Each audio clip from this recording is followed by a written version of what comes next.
57 seat का घपला किया है। 57 सीट का? जी, मैं पूछना चाहता हूँ यहाँ के नीतीश सरकार से कि जो 157 सीट है कौन से कलेजे के टुकड़े को, कौन से दिल्ली महबूबा को दे दिए जो हमारे दलित समुदाय और हमारे ओबीसी समुदाय, हमारे ईबीसी समुदाय नहीं दिखे, उनके गरीब के बच्चे नहीं दिखे जो इस तरह की हकमारी कर रहे हैं।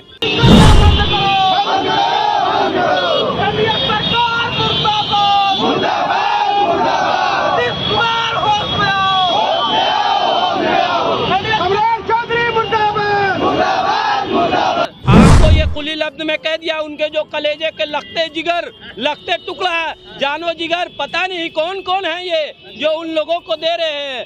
तो ये हम लोगों से छुपा नहीं है और आप मीडिया बंधु जी आपको भी ये मालूम है, आपसे भी ये छुपा नहीं है। चोर कितना भी चोरी कर ले लेकिन उसकी चोरी पकड़ी जाती है।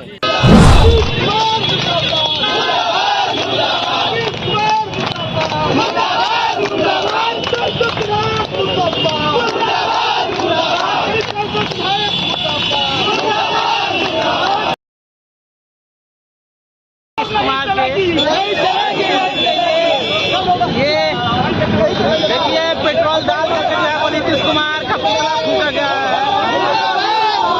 देखिए ये पुतला फूका गया नीतीश कुमार के मुख्यमंत्री और जो मुख्यमंत्री है, तीनों लोग जो है फूका गया। और जो आरक्षण का जो लोक फॉल्स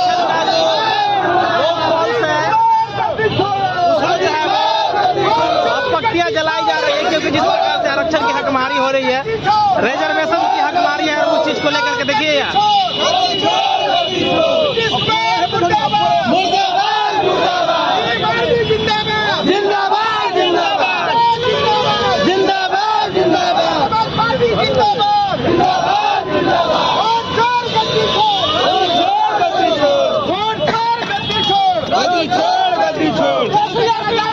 आरक्षण बिहार सरकार जो SC ST का आरक्षण दी है और जो आरक्षण के अनुपात में उसकी सीटें होती है, उस सीट में बिहार सरकार उस प्रकार के जो अनुपात में सीट देना चाहिए वो नहीं दे पा रही है, जिसको लेकर के भीम आर्मी और आज़ाद समाज पार्टी के लोग बिहार के सासाराम में जो मुख्य सड़क है वहाँ पर नीतीश कुमार और 2 उप मुख्यमंत्री हैं बिहार सरकार के, 3 लोगों का पुतला फूकने का काम किए हैं। हमारे साथ गुड्डू जी हैं, अमित जी हैं, शहजाद जी हैं। इन लोगों से जानने की कोशिश करते हैं और इनके जो समर्थक हैं उनसे भी मैं पूछने की करूँगा कि आखिर क्या दिक्कत हो गया माननीय मुख्यमंत्री नीतीश कुमार से। क्या कहना है शहजाद जी, जिस प्रकार से जो है वो आप यहाँ के कैंडिडेट हैं और आपके रहते हुए इस प्रकार की हकमारी हो रही है?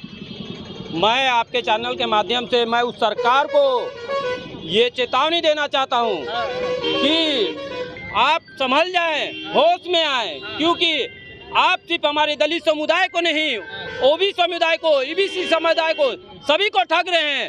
तो ये जान ले जनता महामूर्ख नहीं है।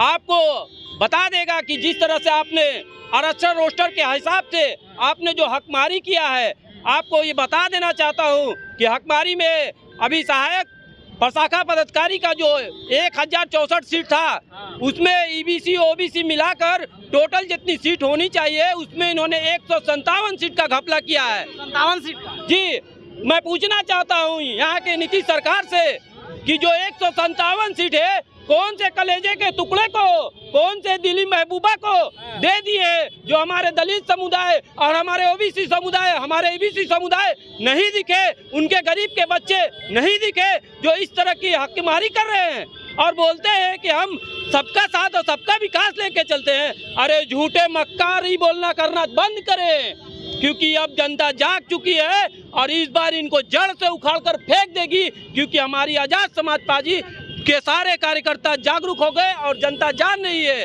कि इनकी ये चपलोसी और चोरी अब नहीं चलेगी। किसको ये मतलब सीट काट के देने वाले हैं? किसी दूसरे जनरल समाज को देने? आपको ये खुली लफ्ज में कह दिया उनके जो कलेजे के लगते जिगर, लगते टुकड़ा, जानो जिगर, पता नहीं कौन कौन है ये जो उन लोगों को दे रहे हैं। तो ये हम लोगों से छुपा नहीं है और आप मीडिया बंधु जी आपको भी ये मालूम है, आपसे भी ये छुपा नहीं है। चोर कितना भी चोरी कर ले लेकिन उसकी चोरी पकड़ी जाती है। आप लोग पकड़ लिया चोरी? हमारा बिल्कुल आइए। अब बताइए क्या कहना चाहेंगे आप, नक्सल में बताइए। देखिए कहना क्या है, अब लड़ाई आर पार की है। नीतीश कुमार का जो है ना 15 सालों का 20 सालों का जो राज है जाने वाला है। देखिए आपको बता देते हैं कि परिवर्तन अवन निरीक्षक का 33 पद आया हुआ है बहाली। बिल्कुल हम देख रहे हैं। उसमें SC/ST का देखिए एक भी सीट नहीं है। तो इसे साफ जाहिर है कि एनडीए सरकार, नीतीश कुमार दलित विरोधी है। दलितों का हितैषी ये लोग कभी नहीं हो सकता है। ये लोग सिर्फ जो है कि अपना सरकार बनाने के लिए दलितों को जो है कि प्रलोभित करके जो है कि अपना सरकार बनाता है, लेकिन दलित हित में कोई भी कार्य नहीं करता है। तो लड़ाई आर पार की है। अब बिहार का जो है पूरा देश का जो दलित जाग चुका है। अब दलित जो है कि एनडीए सरकार को वोट करने वाला नहीं है। दलित समाज का लड़ाई लड़ने वाला हमारे नेता पार्लियामेंट में दहाड़ रहे हैं चंद्रशेखर जी, उनको जो है कि हम लोग खुले रूप से जो है कि सपोर्ट कर रहे हैं। और आजाद समाज पार्टी के जिला अध्यक्ष भी मेरे साथ है, क्या नाम पड़ेगा? चलिए, मैं दीपक कुमार, जिला अध्यक्ष आजाद समाज पार्टी। बड़े दुख के साथ कहना पड़ रहा है कि आज जिस प्रजातंत्र में है, जिसके वोट से ये सरकार बनी है, उनके खिलाफ ये काम कर रही है। सबसे बड़ी बात यह है कि हमने किसी देश में देखा नहीं है कि किसी संगठन के नाम से सिक्का जारी होता हो, और आज दुर्भाग्यपूर्ण बात है कि आरएसएस के नाम से हमारे देश में सिक्का जारी किया जा रहा है। इससे दुर्भाग्यपूर्ण क्या होगी, ये भाजपा सरकार जो है, ये जो महागठबंधन अभी जो सरकार चल रही है एनडीए की, वो सरकार पूरी तरह से आरएसएस के मुखौटा बनी हुई है, और जो आरएसएस चाहती है वही करेगी। और आरएसएस जो है यहाँ के भारतीयों के, मूल निवासियों की पूरी तरह से विरोधी पार्टी है। नीतीश कुमार से जी भी ओबीसी से, सम्राट चौधरी भी ओबीसी से, आप भी ओबीसी से हैं, तो कैसे ये सब चीज खेला हो जाए? बात ओबीसी की नहीं है, बात दिमागी संतुलन की है। जिसके दिमाग का जो संतुलन है वो हिल गया है, वो अपने आप को ओबीसी समझ ही नहीं रहा है।